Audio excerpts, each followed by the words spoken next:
ഉമ്മയുടെ പഴയൊരു ഡയറി കിട്ടി. ഉമ്മയുടെ പഴയൊരു ഡയറി 1992 ഡയറിയാണ്. അപ്പൊ അദ്ദേഹം പറയാണ്, ഞാൻ ആ ഡയറി ഇങ്ങനെ വായിച്ചു. ഇപ്പൊ ഉമ്മ എഴുതിയിരിക്കുകയാണ്, ഡേറ്റും ദിവസമൊക്കെ പറഞ്ഞ് ഉമ്മ എഴുതിയിരിക്കുകയാണ്. അന്നൊരു തിങ്കളാഴ്ചയായിരുന്നു.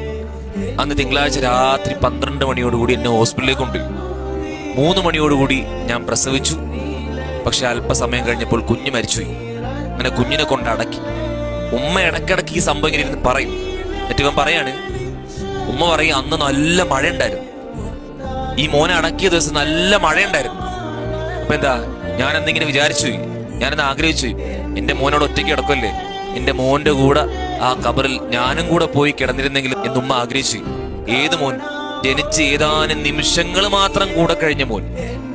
ആ ജനിച്ച് ഏതാനും നിമിഷങ്ങൾ മാത്രം കൂടെ കഴിഞ്ഞ ആ മോനോടുള്ള ബന്ധം ആലോചിക്കും ഉമ്മയുടെ. 15ഉം 16ഉം വയസ്സുള്ള നിങ്ങളോടുള്ള ഇത്രയും വർഷം നിങ്ങളോടുള്ള ബന്ധം, ഇത്രയും വർഷം നിങ്ങളെ പരിലാളിച്ചത്, ഇത്രയും വർഷം നിങ്ങളെ സ്നേഹിച്ചത്, ഇത്രയും വർഷം നിങ്ങളെ പൊന്നുപോലെ നോക്കിയത്, ആ ബന്ധം എത്ര വലുതായിരിക്കും. അപ്പൊ നമ്മളൊക്കെ വിട പറഞ്ഞാൽ അവരുടെ വിഷമം എത്രയായിരിക്കും. അപ്പൊ ആ ബന്ധം വളരെ വലുതാണ്. ചെറിയ നിമിഷങ്ങൾ മാത്രം ചെലവഴിച്ചപ്പോൾ ആ മോനോട് ഇത്ര ബന്ധം ഉണ്ടായെങ്കിൽ അതിനേക്കാൾ എത്രയോ മടങ്ങ് വലുതായിരിക്കും നമ്മളോടുള്ള ബന്ധം. അതുകൊണ്ട് അവരുടെ മനസ്സ് വേദനിപ്പിക്കുകയായിരിക്കും നമ്മൾ എപ്പോഴും ശ്രദ്ധിക്കണം.